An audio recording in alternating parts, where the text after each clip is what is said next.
Tem uma pesquisa circulando que lista 7 tendências de vendas B2B na era da inteligência artificial. E a reação natural de quem vende serviços é abrir essa lista e perguntar: o que eu ainda não estou fazendo? Essa pergunta parece certa, mas ela não é. O problema não está na lista, está no que ninguém avisa antes de você começar a seguir ela.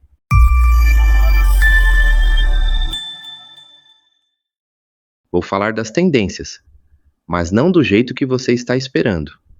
Porque antes de entrar em qualquer uma delas, tem um detalhe que muda tudo, e ele aparece já na primeira tendência do mapeamento.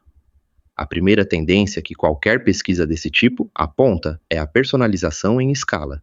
A lógica é essa. Com inteligência artificial, você consegue tratar cada potencial cliente de forma individual, sem fazer isso um por um na mão. Parece ótimo. E é, desde que você saiba o que personalizar. Personalização em escala pressupõe que você tem clareza do seu cliente ideal, que você sabe qual problema ele prioriza e que você tem uma mensagem que, quando certeira, abre conversa. Se você não tem isso mapeado, a ferramenta não vai descobrir por você. Ela vai escalar o que você já tem. E se o que você tem é uma mensagem genérica, você vai entregar mensagem genérica para 100 pessoas em vez de para 10. Você não acelerou o resultado. Você acelerou o ruído. A segunda tendência é a automação do funil de prospecção. Aqui, a promessa é reduzir o tempo de qualificação, automatizar os primeiros contatos e deixar o vendedor só para os momentos que realmente precisam de julgamento humano. Ótima ideia. Com uma condição: para automatizar um funil, você precisa ter um funil, não um fluxo de e-mail. Um funil, com etapas definidas, com critério de avanço em cada uma, com um entendimento de onde o lead esfria e por quê. Sem isso, você vai automatizar tentativa e erro. E tentativa e erro automatizado escala mais rápido do que o manual. A terceira tendência é o uso de dados comportamentais para priorizar leads. A inteligência artificial identifica quais leads têm mais sinal de compra, com base no comportamento deles, em que página entraram, quanto tempo ficaram, o que baixaram. Isso funciona, mas funciona quando você tem volume suficiente para gerar padrão. Se você tem poucos leads por mês, a ferramenta não tem dado para aprender. Ela vai te dar uma análise com aparência de precisão sobre uma amostra que não é representativa de nada. É como pedir para um médico fazer diagnóstico com um exame incompleto. Você recebe um laudo, mas não necessariamente uma resposta. A quarta tendência é a integração entre marketing e vendas, via plataforma centralizada. Um sistema único que conecta o lead desde o primeiro clique até o fechamento. Para quem já tem os dois times alinhados, isso é um ganho operacional enorme. Para quem ainda discute qual lead é responsabilidade de qual área, a plataforma vai registrar a confusão com muito mais detalhe. Ela não resolve o problema de alinhamento. Ela apenas torna o problema mais visível, o que não é sem valor, mas também não é o que a maioria das pessoas está comprando quando assina a ferramenta. As primeiras 4 tendências têm esse padrão, mas as 3 que faltam têm outro problema, um mais sutil, porque não é mais sobre ferramenta em cima de processo incompleto. É sobre o que acontece quando você adota tecnologia num tipo de venda, que funciona por uma lógica diferente. As últimas 3 tendências do mapeamento entram num território diferente. Elas não são só sobre automação ou dados. Elas mexem diretamente na forma como o relacionamento comercial acontece. E aí o mercado de serviço tem um detalhe, que o mercado de produto não tem. Na venda de serviço, o cliente está comprando, em grande parte, a confiança que ele deposita em quem vai entregar. Não é só o resultado que ele quer, é a certeza de que a pessoa ou o time que vai executar entende o problema dele no nível que ele precisa. Isso é uma variável que não é capturada por dado comportamental.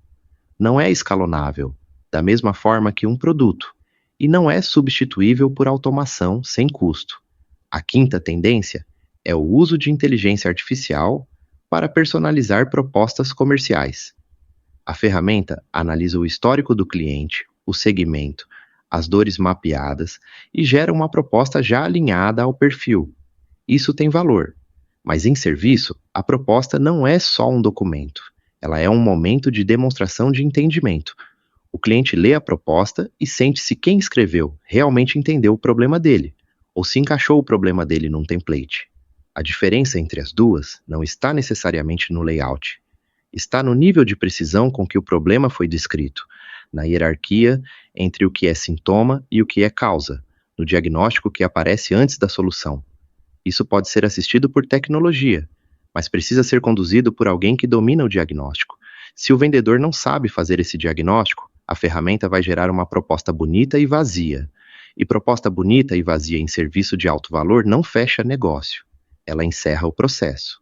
A sexta tendência é a análise preditiva, para identificar momento de compra.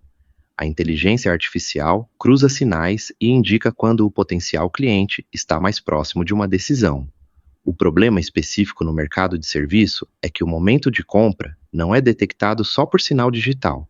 Ele depende de um contexto que muitas vezes só aparece numa conversa.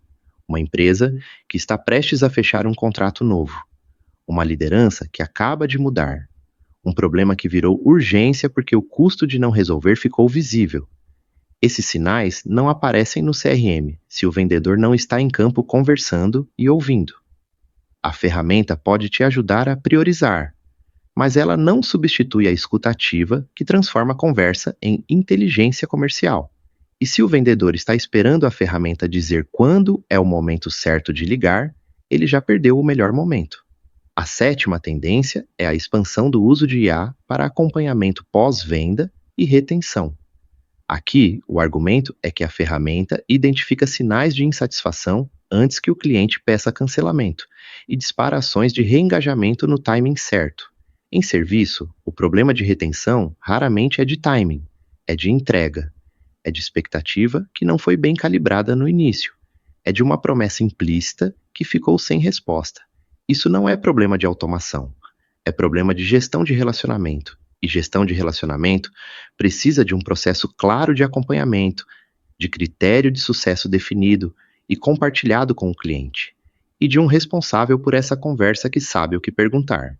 A ferramenta que monitora sinal de insatisfação sobre esse fundamento acrescenta precisão. A ferramenta que monitora sinal de insatisfação sem esse fundamento chega atrasada numa conversa que já deveria ter acontecido há semanas. Então, onde isso deixa a lista inteira? Em nenhum lugar ruim. As 7 tendências são reais. O mercado está indo nessa direção. Quem entende o mecanismo vai ganhar vantagem com elas, mas o mercado vai ter 2 grupos nos próximos anos. O primeiro vai adotar as tendências como extensão de uma operação que já funciona. Para esse grupo, a tecnologia é a alavanca. O segundo vai adotar as tendências como resposta para uma operação que ainda não está resolvida. Para esse grupo, a tecnologia é mais uma linha de custo com aparência de progresso. A distinção entre esses 2 grupos não está no orçamento para a tecnologia, está no nível de clareza sobre o fundamento que precisa existir antes de qualquer ferramenta fazer sentido. E a pergunta que divide os 2 grupos é simples de formular, mas difícil de responder com honestidade. Não é: qual dessas tendências eu ainda não adotei? É: o que precisa estar funcionando na minha operação antes que qualquer uma dessas tendências me dê retorno real? Essa pergunta muda o ponto de partida. Ela coloca você diante do que está faltando, no nível do processo, da mensagem, do critério, do diagnóstico. E quando você resolve nesse nível, as ferramentas que você já tem começam a funcionar melhor. Muitas vezes, você nem precisa contratar a próxima tendência. Você precisa dominar o que já está na sua mão e ainda não está sendo usado no potencial que tem. A inovação, que mais gera resultado em operação comercial de serviço, raramente é a mais nova. É a que estava disponível há mais tempo e nunca foi executada com rigor suficiente. Isso incomoda porque não tem novidade para anunciar, não tem lançamento, não tem uma plataforma para apresentar para o time. Mas é o que separa quem cresce de quem fica no ciclo de testar, abandonar e testar de novo. 7 tendências reais, e todas elas têm a mesma condição de entrada. Não é orçamento, não é tamanho de time. É ter resolvido o básico bem o suficiente para que a ferramenta encontre algo sólido onde se apoiar. Sem isso, Você não está ficando para trás na tendência.